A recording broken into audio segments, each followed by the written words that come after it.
Continuamos con nuestro relato de la Guerra Civil Española en tiempo real. Hoy es 6 de febrero de 1937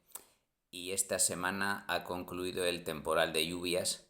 que azotó la península la segunda quincena de enero.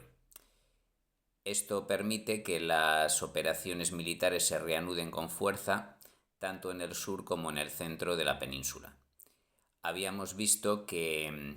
a mediados de enero los franquistas iniciaron un ataque sobre la ciudad de Málaga que suponía esta provincia un saliente difícil de defender en territorio republicano, y el día 3 de febrero este ataque se reanuda por parte de la columna que había avanzado desde el oeste. Concretamente, Francisco de Borbón, duque de Sevilla, continúa los avances el día 3 de febrero con 10.000 hombres desde Marbella y desde Ronda.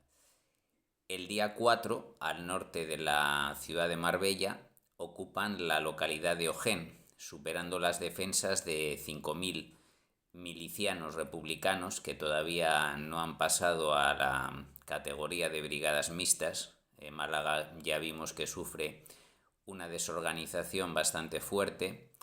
en lo militar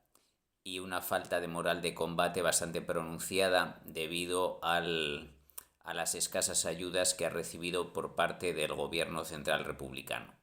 De nada ha servido el nombramiento del coronel José Villalba el 23 de enero como nuevo jefe de sector. Pero lo más importante es que el día 5 de febrero, al ataque de las fuerzas de Francisco de Borbón, se une el de las tropas italianas que envió Mussolini a finales de diciembre, que han pasado un mes y medio organizándose en la ciudad de Sevilla y que estos días han ocupado sus posiciones de partida en las localidades de Antequera, al norte de Málaga, bajo el mando del coronel Rivolta; en Loja, territorio de Granada, al mando del coronel Rossi, al que vimos en Mallorca en el pasado mes de septiembre; y en Alhama de Granada, bajo el mando del coronel Guasardo. Las fuerzas de Guasardo combaten junto a las españolas del coronel Muñoz, y en total son 20.000 hombres, 10.000 entre 10.000 y 12.000, el número exacto no está demasiado claro, entre 10.000 y 12.000 soldados italianos de las tres columnas, más 10.000 españoles al mando del coronel Muñoz. Todo ello es un número equivalente, si le sumamos los 10.000 que tenía Francisco de Borbón, a los 35.000 con los que contaba Villalba para defender la provincia de Málaga. Pero de estos la mayoría se encontraba en Málaga capital y en las zonas de combate, en la línea del frente, que es principalmente montañosa o una estrecha franja costera, apenas disponen los republicanos de 10.000 hombres para hacer frente a los 30.000 que tienen los franquistas. Hay que tener en cuenta además que las fuerzas italianas y españolas y franquistas tienen el apoyo aéreo y naval muy superior. De hecho, los italianos, que no he comentado que están bajo el mando conjunto del coronel Roata, Mario Roata, que en España combate con el alias de coronel Mancini, un seudónimo que eligió en honor al apellido de su esposa. Mancini, o Roata, que era también jefe del servicio de inteligencia militar italiano, tiene, aparte de sus 15 batallones de infantería, 13 baterías de artillería, 3 compañías de blindados y, lo más importante, 51 aviones de combate, de los cuales, 39 aviones de combate, porque los otros 12 son de reconocimiento, 27 cazas y 12 bombarderos que van a hacer un apoyo aéreo muy eficaz a las columnas atacantes. Y además, como ya mencioné la semana pasada, participa la Armada franquista con 3 cruceros y 2 cañoneros. Estos 3 cruceros son el Baleares, el Canarias y el Almirante Cervera. y los cañoneros son el Canalejas y Dato. Comenté también que en la ofensiva de mediados de enero prestó apoyo naval el crucero alemán o acorazado de bolsillo Graf von Spee. Lo cierto es que no prestó apoyo, se limitó a observar. Habíamos visto que las potencias internacionales estaban negociando un plan de control de las costas españolas en el que el acorazado alemán iba a participar, y de hecho su misión era evitar que voluntarios extranjeros se unieran a la guerra de España. Entonces el Von Spee va a ser testigo de cómo los italianos participan en el avance hacia Málaga sin naturalmente denunciarlo ni evitarlo. Por lo tanto, aunque está presente durante las operaciones, no participa en ellas. A bordo del crucero Canarias va el general Gonzalo Queipo de Llano, que es el jefe del Ejército del Sur y por lo tanto comandante supremo de la ofensiva, que, como hemos comentado, empieza con éxito el día 3, atacando Borbón desde Fuengirola y tomando Ojén, y el día 5 intervienen en fuerza los italianos y el coronel Muñoz desde Alhama de Granada. Ya el primer día del asalto, el 5 de febrero, las fuerzas del CTV, del Corpo di Truppe Volontarie italiano, y sus aliados españoles del coronel Muñoz toman los principales puertos del sistema bético, que dan desde Granada y el norte de Málaga hacia el sur y la costa de la provincia. Concretamente, Rivolta desde Antequera ocupa Villanueva de la Concepción y Valle de Abdelaziz. Rossi desde Loja toma Alazares, y lo más importante, la columna hispano-italiana de Guasardo y Muñoz toma Zafarraya, que es el puerto que da hacia la costa, al este de Málaga. Por lo tanto, si siguen avanzando los italianos y españoles y franquistas por ahí, pueden cortar las comunicaciones entre Málaga y Almería, lo cual queda prácticamente confirmado al día siguiente. Hoy, 6 de febrero, tanto las fuerzas de Borbón como los italianos y los españoles de Muñoz avanzan una media de 20 kilómetros. Las tropas de Francisco de Borbón ocupan Fuengirola, que acabo de decir que salieron de Fuengirola, quería decir Marbella. Es decir, entre el día 3 y el 6 han avanzado desde Marbella hasta Fuengirola, llegando a solo 30 kilómetros de la ciudad de Málaga por la costa. Y lo más importante es que Guasardo, junto con Mancini, Mario Roata, que se ha trasladado a la zona más importante del frente, que es la de Zafarraya, llega al pueblo de Ventas de Zafarraya, y Viñuela, que está a solo 20 kilómetros de la costa en Vélez Málaga, por lo tanto, y en Torre del Mar. Ahí, si llegan a Vélez Málaga, podrán cortar la retirada a las fuerzas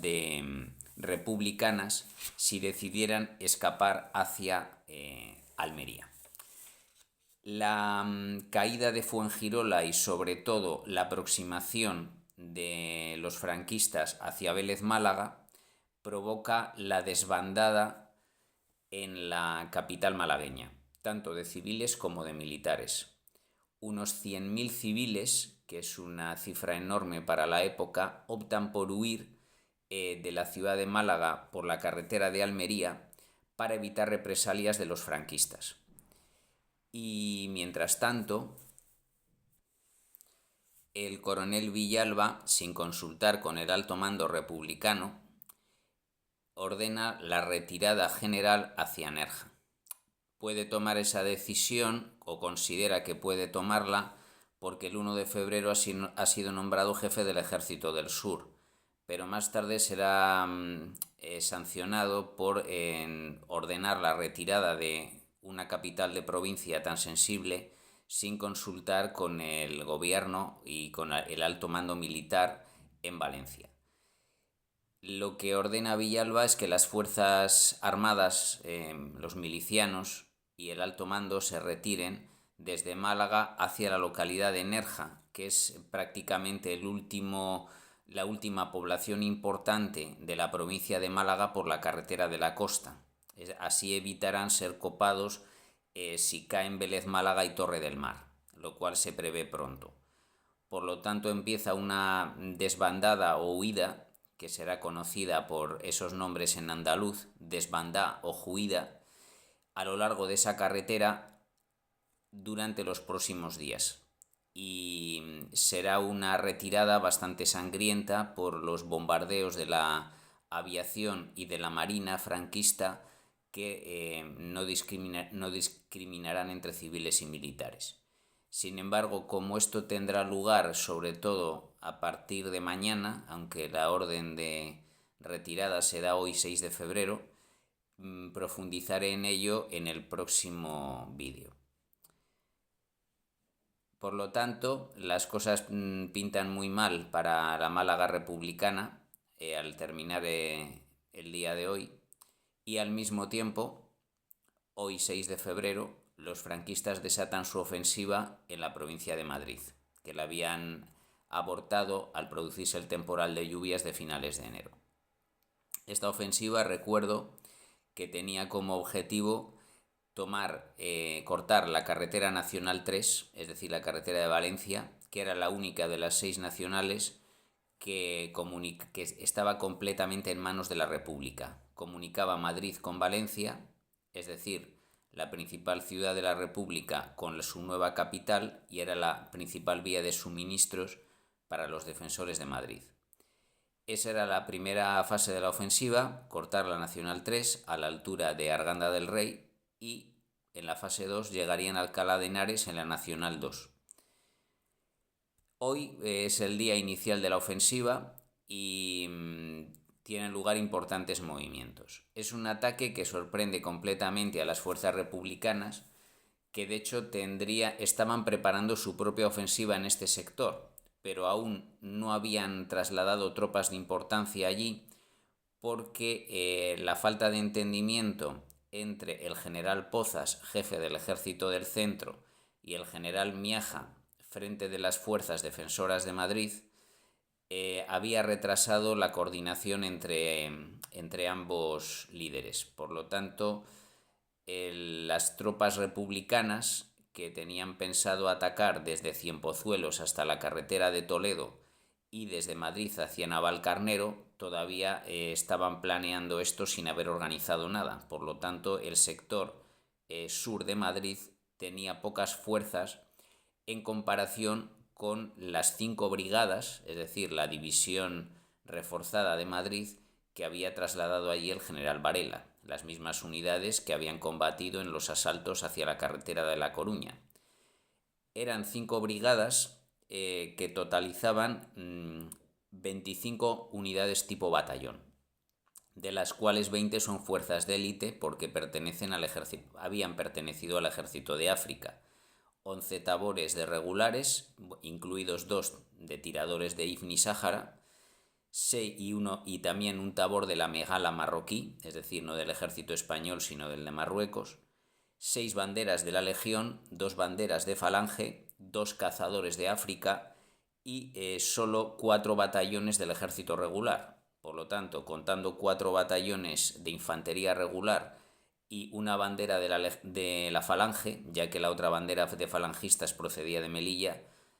casi todas las fuerzas atacantes procedían del norte de África. Eran unidades destacadas en el norte de África y por lo tanto las mejores con las que contaba el ejército de Franco. Las 5 brigadas estarán respectivamente bajo el mando de los coroneles Rada, Sáenz de Buruaga, Barrón, Asensio Cabanillas y García Escámez. Las que realizan los principales avances el día de hoy, el primer día de la ofensiva, son la primera brigada del coronel Rada, la segunda de Sáenz de Buruaga y la quinta de García Escámez. Concretamente, la primera brigada avanza desde la localidad madrileña de Pinto y llega a La Marañosa, que es un cerro de 600 metros de altura junto al que había una fábrica de una industria química cerca del río Jarama. Al final, aunque el objetivo será llegar a la Nacional 3 y la Nacional 2, La mayoría de combates de esta batalla tuvo lugar junto al río Jarama, por lo tanto se le conocerá como Batalla del Jarama, aunque el objetivo franquista no era este río, sino ir bastante más allá. Por su parte, la segunda brigada de las tropas franquistas, bajo el mando de Sáenz de Buruaga, ocupó la localidad de Gózquez de Arriba, cerca también del río Jarama, y el mayor éxito procedió de la quinta brigada de García Escámez, que ocupó la importante localidad de Cienpozuelos y llegó al río Jarama. Fue la única de las 5 brigadas que consigue llegar al río en el día de hoy. Llegó, por tanto, al Jarama a la altura de la localidad de San Martín de la Vega. La respuesta republicana fue rápida por parte del general Pozas, que, como hemos visto, es el nuevo jefe del Ejército del Centro. Abortando sus planes de hacer una ofensiva, tiene que defender el sector por el que pensaba atacar, que está apenas defendido por la 15ª Brigada Mixta, que ha sido derrotada en Cienpozuelos, y la 48 Brigada Mixta, que está resistiendo como puede en la localidad de Vaciamadrid, a orillas del río Jarama. En su apoyo, Pozas envía 3 brigadas: la 19ª Brigada Mixta, desde Arganda hasta Vaciamadrid,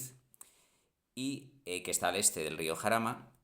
la 12 Brigada Internacional, desde Vallecas hasta Morata de Tajuña, al este del río Jarama; y por último la 23 Brigada Mixta a Gózquez de Abajo, que es, como indica su nombre, un pueblo vecino a Gózquez de Arriba, en el oeste del río Jarama,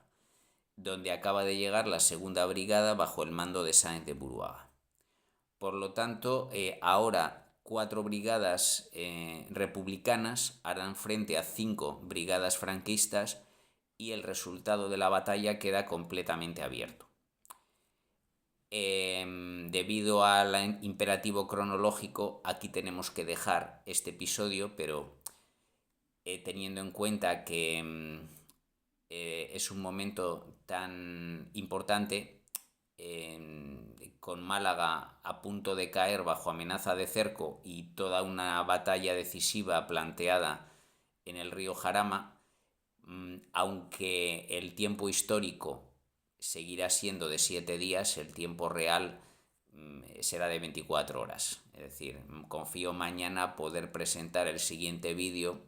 con la segunda etapa de la batalla del Jarama y el resultado de la ofensiva franquista sobre Málaga. Así que muchas gracias por escucharme y hasta pronto.